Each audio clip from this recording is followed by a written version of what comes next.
Welcome to my channel the chemistry unspoken. जो आज का हमारा वीडियो का टॉपिक है वो है लिपिड्स का पार्ट 2। इसमें हम देखेंगे कि हमारे पास ना लिपिड्स की केमिकल प्रॉपर्टीज कौन कौन सी हैं और कुछ इंपॉर्टेंट टर्म्स के बारे में हम डिस्कस करेंगे। ठीक है, तो हमारे पास सबसे पहले हम केमिकल प्रॉपर्टीज ऑफ लिपिड्स को डिस्कस कर लेते हैं।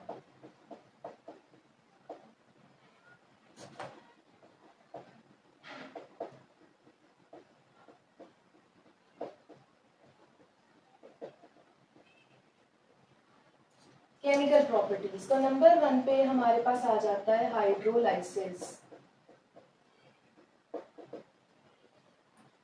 अब हमारे पास जो ट्राइग्लाइसराइड प्रोड्यूस हुआ था ना, जो हमने आपने अगर मेरी लास्ट वीडियो देखी है लिपिड्स पार्ट 1 वाली, तो उसमें हमने ना स्ट्रक्चर बनाया था ट्राइग्लाइसराइड्स का। ठीक है, तो हमारे पास जो रिएक्शंस होते हैं ना लिपिड्स के, वो हम ट्राइग्लाइसराइड को ही उसमें प्रेफर करते हैं।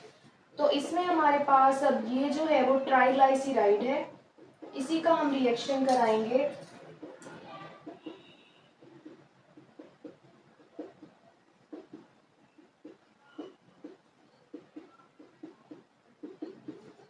इसको हम वाटर के साथ जब ऐड कराएंगे ना, तो हमारे पास जो प्रोडक्ट प्रोड्यूस होगी वो वही रिएक्टेंट हैं जो हमने जिनसे ट्राइग्लाइसराइड प्रोड्यूस किया था। ग्लाइसिरोल बना हमारे पास, ठीक है, और साथ हमारे पास बनेगा 3R COOH।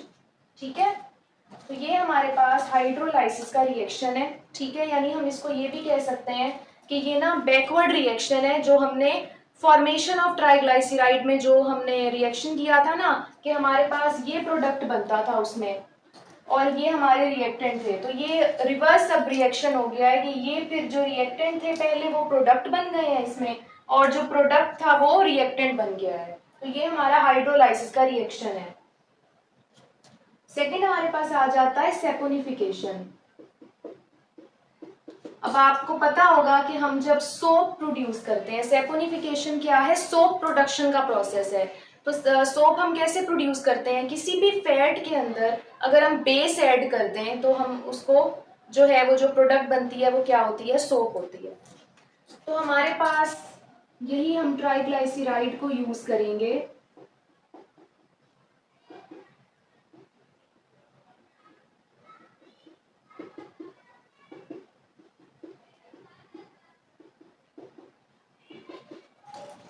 और इसमें हम 3NaOH ऐड करेंगे।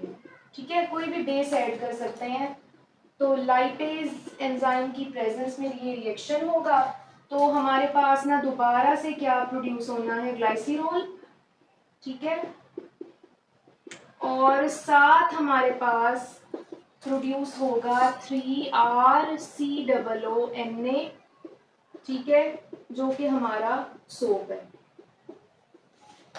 ठीक है, तो ये हमारे पास ना फर्स्ट 2 रिएक्शंस हो गए जो बहुत इंपॉर्टेंट हैं, एक हाइड्रोलाइसिस का और एक हमारे पास सेपोनिफिकेशन का। अब हम नेक्स्ट रिएक्शंस की तरफ चलते हैं।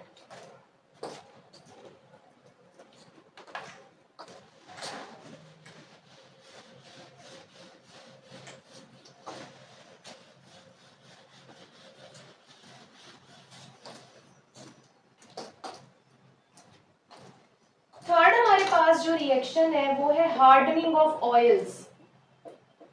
अगर हमने ऑयल को फैट में कन्वर्ट करना है तो हम हार्डनिंग ऑफ ऑयल्स का रिएक्शन करवाते हैं।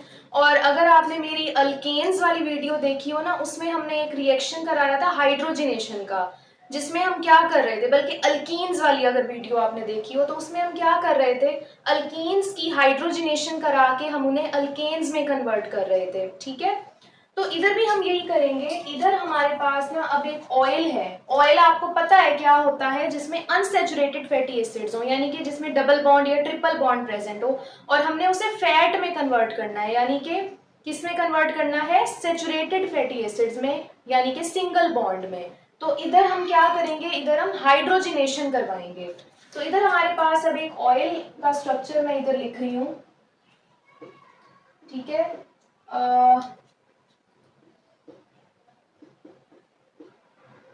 इधर हमारे पास एक ऑयल का स्ट्रक्चर है इस तरह।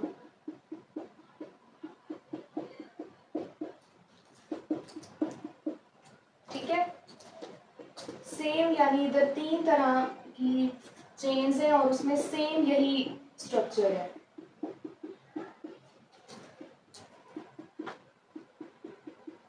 अब इधर आपको नजर आ रहा होगा कि इसमें ना डबल बॉन्ड प्रेजेंट है।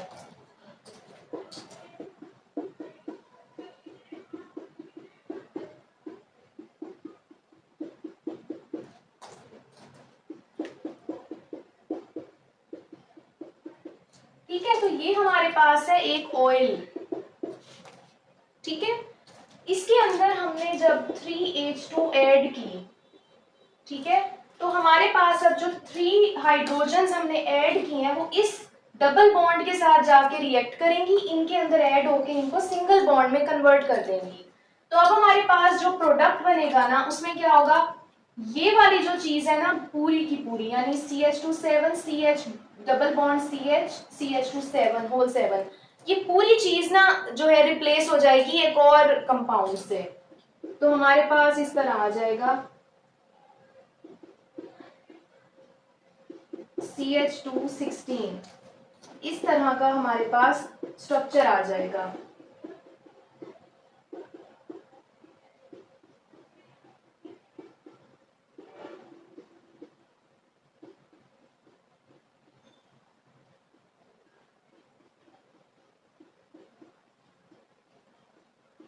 ठीक है, तो ये हमारे पास किसका स्ट्रक्चर है, ये हमारे पास ना एक फैट बन गया है।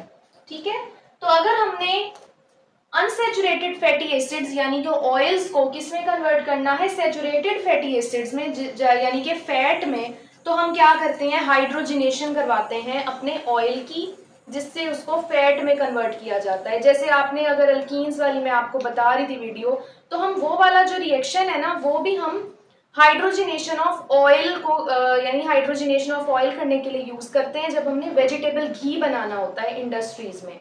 ठीक है, तो वो वाला रिएक्शन वहां यूज होता है। ठीक है, तो ये हमारे पास ना हार्डनिंग ऑफ ऑयल्स का रिएक्शन है। अब एक फोर्थ रिएक्शन भी होता है जो कि रेंसिडिटी। रेंसिडिटी रिएक्शन जो होता है ना वो एक नेचुरल रिएक्शन है, यानी कि वो ना हमारे पास होता है फैट्स और ऑयल्स में ऑक्सीडेशन की वजह से। हमारे पास जब भी हम फैट और ऑयल को अगर हम थोड़ी देर यानी वो बाहर इन्वायरमेंट में ना उनको ऑक्सीजन की सप्लाई ज्यादा मिल जाए ना, तो क्या होता है, फैट्स और ऑयल्स जो हैं वो क्या करते हैं, एक ओडोर प्रोड्यूस करते हैं, प्रोड्यूस एन अनप्लेजेंट ओडोर, उनमें से ना स्मेल आना शुरू हो जाती है बहुत ही ज्यादा अनप्लेजेंट। तो उस प्रोसेस को क्या कहा जाता है, रेंसिडिटी। ठीक है, तो ये भी एक केमिकल प्रॉपर्टी है ऑयल्स और फैट्स की कि उनके अंदर अगर ऑक्सीडेशन उनके अंदर हो जाए ना तो उनमें ना एक स्मेल प्रोड्यूस हो जाती है। ठीक है, तो ये आपके पास ना केमिकल प्रॉपर्टीज आ गई फैट्स और ऑयल्स की। फर्स्ट जो टॉपिक आ जाता है वो कुछ जर्नल टर्म्स हैं, ठीक है, जो कि हम जब लिपिड्स को डिस्कस करते हैं ना तो उनको भी साथ ही हम डिस्कस करते हैं, तो उनको हम देख लेते हैं।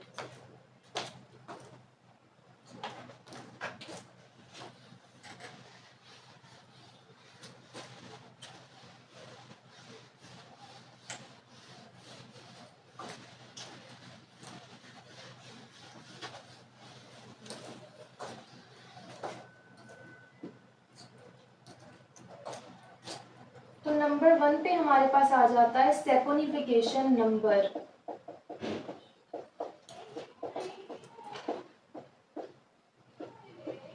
सेपोनिफिकेशन नंबर क्या होता है, सेपोनिफिकेशन नंबर होता है कि हमारे पास ना हमें कितने नंबर ऑफ मिलीग्राम्स बेस चाहिए एक फैट और ऑयल को सेपोनिफाई करने के लिए। ठीक है, तो हमारे पास इसकी डेफिनेशन क्या होगी, the number of milligrams of a base, base कोई भी हो सकती है, ठीक है, NaOH भी हो सकती है, KOH भी हो सकती है,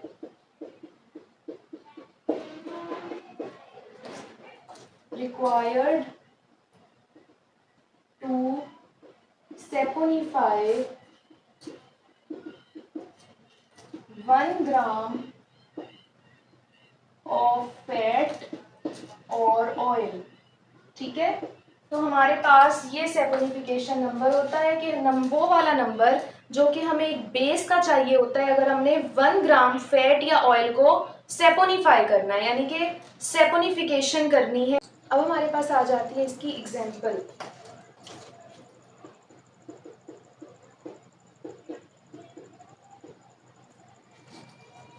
तो हमारे पास ना जो 1 मोल ऑफ ग्लाइसराइल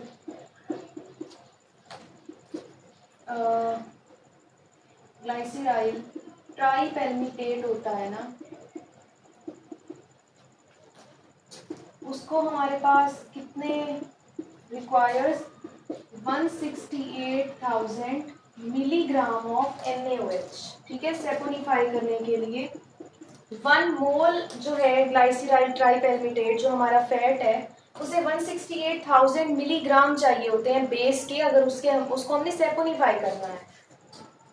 तो अगर हमारे पास ना अगर हमें 1 ग्राम ऑफ जो हमारा फैट है उसके लिए हमने निकालनी है वैल्यू, तो हम क्या करेंगे, हमारे पास 1 मोल के लिए दी हुई है ना 168,000, उसको हम डिवाइड कर देंगे हमारे ग्लाइसराइल ट्राइपेल्मिटेट का जो मॉलिक्यूलर वेट है उससे, जो कि 807। तो हमारे पास जो वैल्यू आएगी वो है 208, यानी कि अगर हमने 1 मोल की बजाय 1 ग्राम ऑफ फैट का हमने सेपोनिफिकेशन नंबर निकालना है तो वो 208 होगा, ठीक है।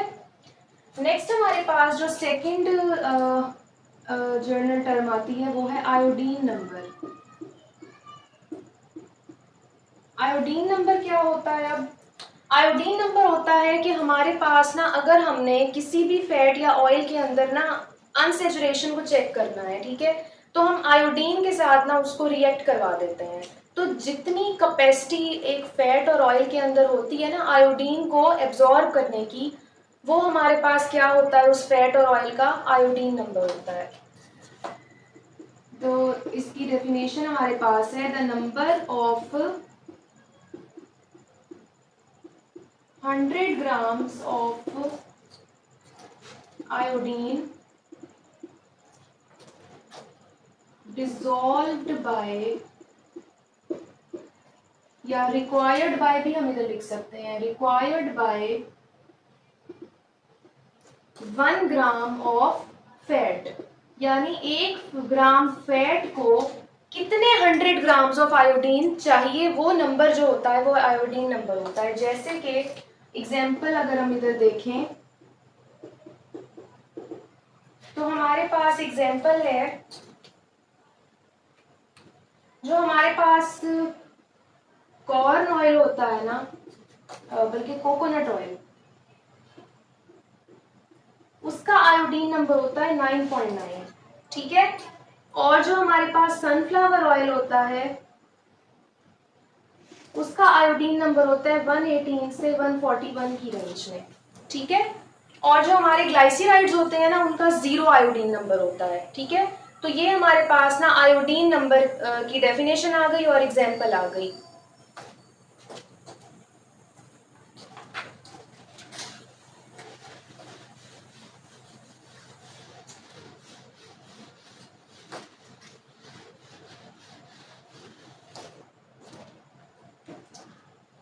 नेक्स्ट हमारे पास जो थर्ड हमने चीज देखनी है यहाँ वो है acid number.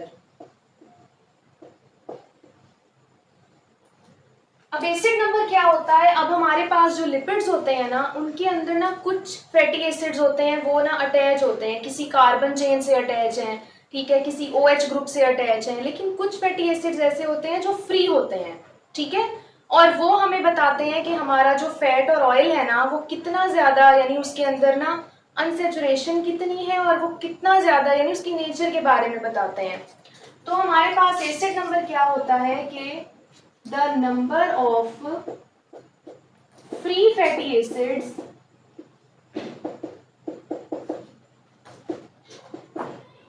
present in a fat or oil या present in 1 gram of fat or oil, उसे हम एसिड नंबर कहते हैं, ठीक है। जैसे अगर हम एग्जाम्पल देखें तो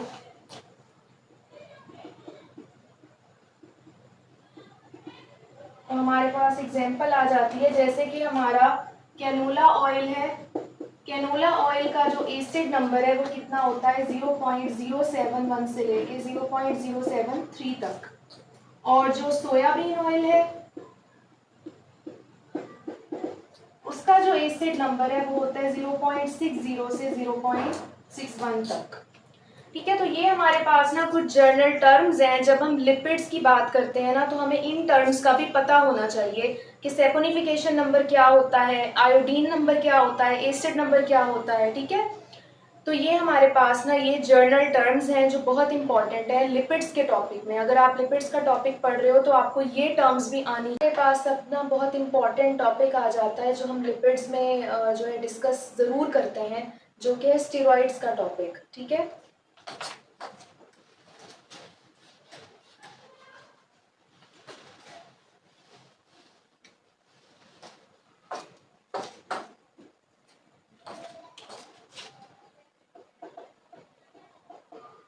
स्टेरॉइड्स जो है वो बहुत ही इंपॉर्टेंट क्लास है लिपिड्स की। ठीक है, तो हमारे पास सबसे पहले इसकी डेफिनेशन आ जाती है।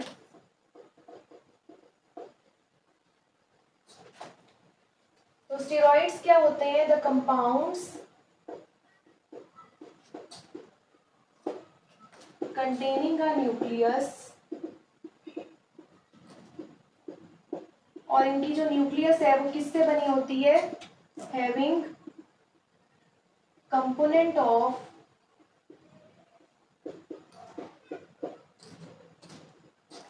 पर हाइड्रो साइक्लो पेंटेनो फिनेंथ्रीन। ठीक है, इस कंपोनेंट से बनी होती है स्टेरॉइड्स की न्यूक्लियस।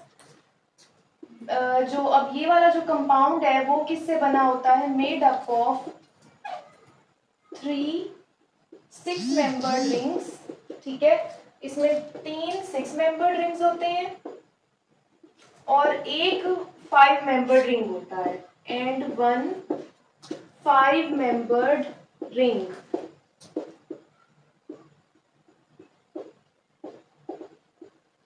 ठीक है, इसका हमारे पास ना अब जो स्ट्रक्चर है वो हमारे पास आ जाता है।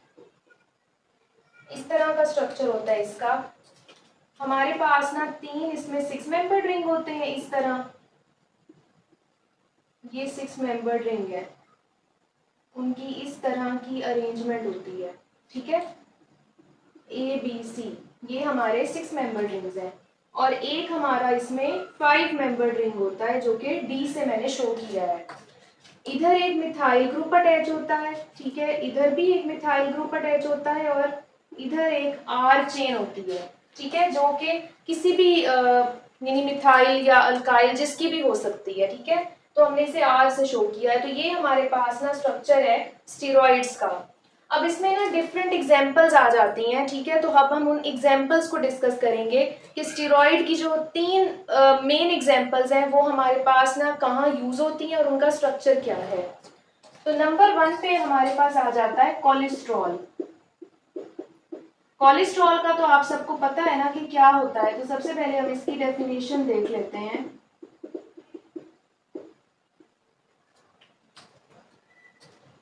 इट इज अ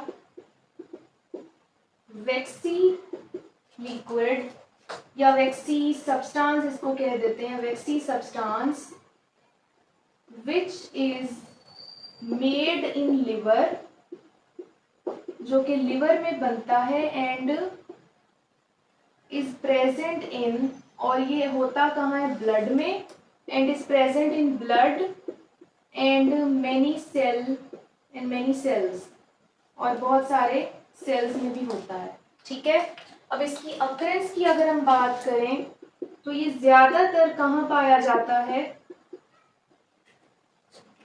इसकी अकरेंस हमारे पास है एनिमल टिश्यूज में और हायर प्लांट्स में।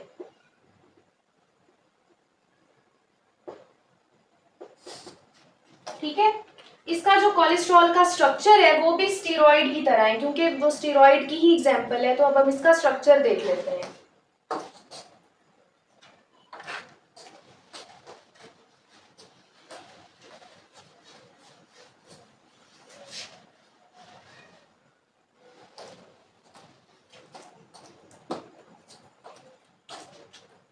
नेक्स्ट है स्ट्रक्चर।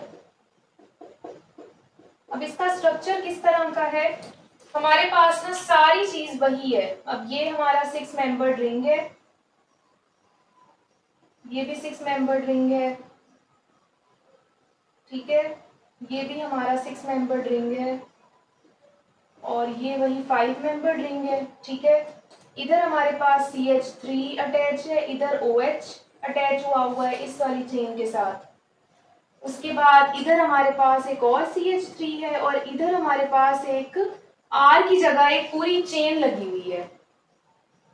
ये हमारा हाइड्रोजन है, इधर हमारा मिथाइल लगा हुआ है,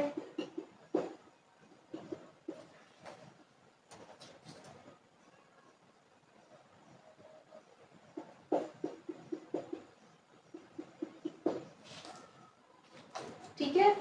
बल्कि इधर एक और CH2 भी आना है, CH2 फिर ऐसे CH3 है, और फिर एक CH3 है, ठीक है। और इधर हमारे पास डबल बॉन्ड है। तो ये हमारे पास ना कोलेस्ट्रॉल का पूरा स्ट्रक्चर है कि हमारे पास जो कोलेस्ट्रॉल है वो इस तरह का कंपाउंड होता है। सेकंड हमारे पास टाइप आ जाती है एर्गोस्टिरॉल। एर्गोस्टिरॉल भी स्टीरॉइड की ही एग्जांपल है। तो हमारे पास इसमें डेफिनेशन आ जाती है, एर्गोस्टिरॉल क्या होता है, the compound present in fungi. अब ये जो कंपाउंड होता है ना, ये फंजाई में प्रेजेंट होता है, ठीक है। और ये विटामिन डी बनाता है। जब इसके ऊपर हम यूवी लाइट इसके ऊपर पड़ती है ना, तो ये विटामिन डी में कन्वर्ट हो जाता है and produce vitamin D when exposed to UV light. जब ये यूवी लाइट से एक्सपोज होता है तो ये क्या बनाता है हमारे पास, ये हमारे पास विटामिन डी प्रोड्यूस करता है। अब हम इसका स्ट्रक्चर देख लेते हैं।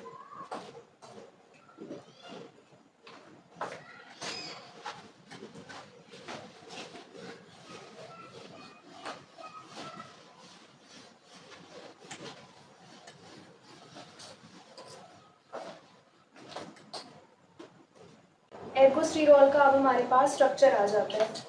तो एर्गोस्टिरॉल का जो स्ट्रक्चर है वो, उसमें भी हमारे पास ना 6 मेंबर्ड रिंग्स होते हैं, 3, ठीक है, इस तरह, और एक 5 मेंबर्ड रिंग होता है, ठीक है। और इधर हमारे पास OH होता है, इधर हमारे पास CH3 होता है, या हम कोई भी चेन इधर लगा सकते हैं। तो मैं इधर CH3 नहीं लिख रही। इधर भी हमारे पास इस तरह का बॉन्ड होता है। इधर हमारे पास जो है दोबारा से ना एक इस तरह का रिंग प्रोड्यूस हो रहा होता है, ठीक है। और इधर भी हमारे पास इस तरह का रिंग होता है, और उसमें डबल बॉन्ड एक प्रेजेंट होता है, ठीक है। इधर भी हमारे पास ना 2 डबल बॉन्ड प्रेजेंट होते हैं, ठीक है। तो ये हमारे पास ना इस तरह का स्ट्रक्चर होता है एर्गोस्टिरॉल का, ठीक है। तो इसके अंदर ना रिंग प्रेजेंट होते हैं आगे जाके। नेक्स्ट हमारे पास जो थर्ड एग्जांपल आ जाती है वो है फॉस्फोलिपिड। तो सबसे पहले हम फॉस्फोलिपिड की डेफिनेशन देख लेते हैं।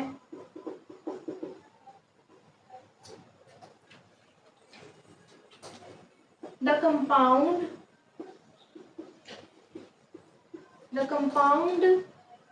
which consists of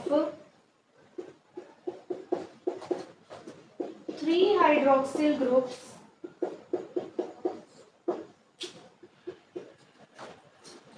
2 hydroxyl groups attached to fatty acid and 1 hydroxyl group attached to phosphoric acid और इट्स डेरिवेटिव, ठीक है। तो ये हमारे पास एक ऐसा कंपाउंड है जिसके अंदर जो OH ग्रुप्स होते हैं ना हमारे पास लिपिड के, एक जो 2 OH ग्रुप्स होते हैं वो एक फैटी एसिड के साथ अटैच होते हैं, और जो तीसरा हमारे पास OH ग्रुप होता है वो फॉस्फोरिक एसिड के साथ अटैच होता है या फॉस्फोरिक एसिड के डेरिवेटिव के साथ अटैच होता है, इसीलिए हम इसे फॉस्फोलिपिड कहते हैं। नेक्स्ट हमारे पास आ जाता है फॉस्फोलिपिड का स्ट्रक्चर। अब जिस तरह लिपिड का स्ट्रक्चर होता है ना ट्राइग्लाइसराइड का, कि उसके अंदर ये CH2 ये वाला जो है पूरा स्ट्रक्चर प्रेजेंट है, ठीक है, इस तरह। और ये वाला जो हमारे पास, यानी इनमें से 3 जो कार्बन्स है ना उनमें से एक जो चेन है वहां हमारे पास फॉस्फोरिक एसिड ग्रुप अटैच होगा, और इसके आगे हमारे पास ना इस तरह का अमाइन ग्रुप भी प्रेजेंट हो सकता है, ठीक है। तो ये हमारे पास क्या है, ग्लाइसिरोल यूनिट है फॉस्फोलिपिड का। ये हमारे पास उसका क्या है, फैटी एसिड यूनिट। ये हमारे पास उसका है फॉस्फोरिक एसिड यूनिट।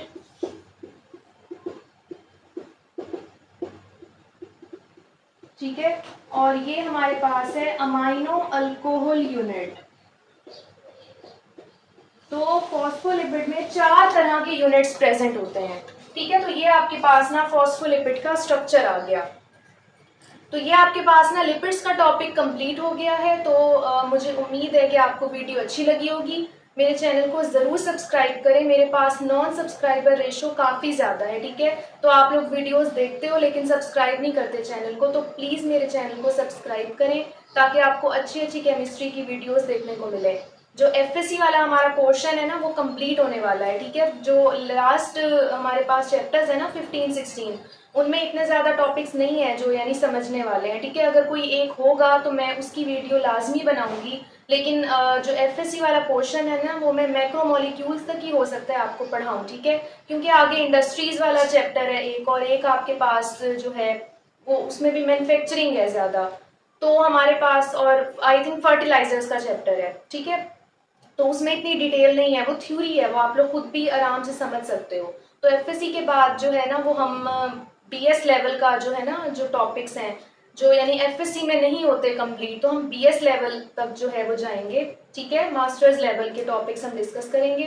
तो आप वीडियोस को ज़रूर लाइक भी किया करो और कमेंट्स भी लाजमी किया करो, और मेरे चैनल को ज़रूर सब्सक्राइब करो और अपने दोस्तों के साथ भी लाजमी शेयर करो, ठीक है। तो नेक्स्ट वीडियो जो होगी उसमें हम एंजाइम्स का टॉपिक डिस्कस करेंगे, ठीक है। तो अपना ख्याल रखें और चैनल को ज़रूर सब्सक्राइब करें, और तब तक के लिए अल्लाह हाफिज़।